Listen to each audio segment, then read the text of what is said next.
Hello everyone, welcome to State Services series with Dr. Vivek Rana.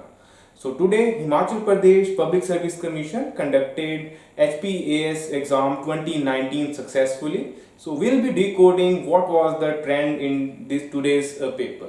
So we know that from last 4 or 5 years there was some set of predictability in HPAS exam. There used to be 20 questions from Himachal section and 15 questions each from the conventional history, geography, polity, economy, science and environment. But this year it was a lockdown year, so HPSC has decided to surprise the aspirants. You could say even the better word could be to shock the aspirants. So what it did this year, the conventionally the HP section was the dominating one, but this year it's the current affairs section.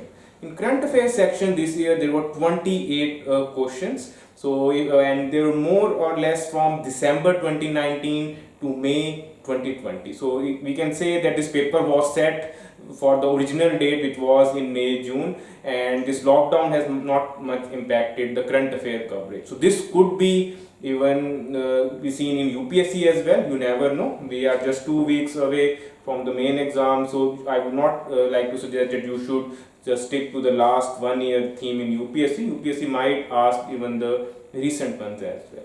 So the questions were more or less of factual nature, just like the other state service commission. So there are in UPSC we see the questions are analytical or conceptual in nature. Factual questions are rarity, but here the conceptual questions were an exception, and almost 98 questions were of factual nature.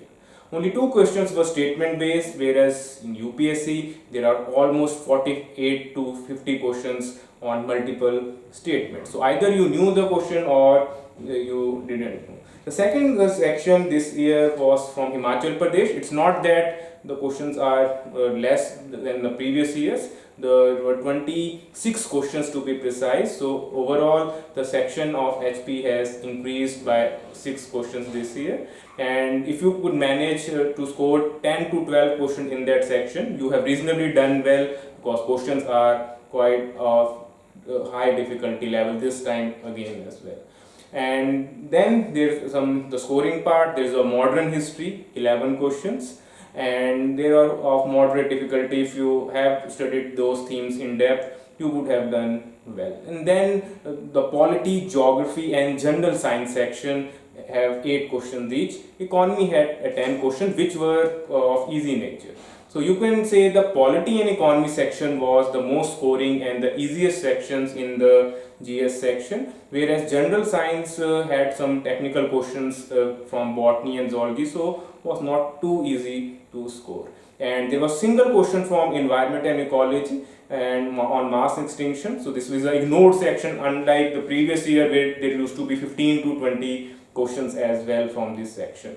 So yes, in current affair the venue of COP26 microbead question was there, they can be counted, but we can say that the environment section has been neglected in this year's HAS 2019, and there is no question on ancient medieval just like last 3 years. So we can say that now HAS has decided to test only the modern history part and neglect the ancient medieval and the culture section.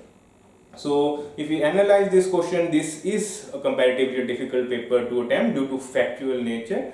And if you have managed to score above 90, somehow answer key will be out by tomorrow. You can check your answers. Some question might be deleted or answers could be the controversial one. So make sure if you are getting above 90, you should ideally prepare for mains. Let's see if you have any views contrary to this. You can share them in comment section and make your own cutoff prediction as well. And in case this paper has not gone too well or as per your expectation, don't lose heart. There is UPSC coming up. Make sure you don't repeat these mistakes and targets dedicate all your energies on UPSC. In case this has gone well and you have managed to do well in current affair and HP section, just start preparing for mains without wasting any time. So for any queries, you are most welcome to reach me. I hope this session was useful. Thank you very much. Have a nice day.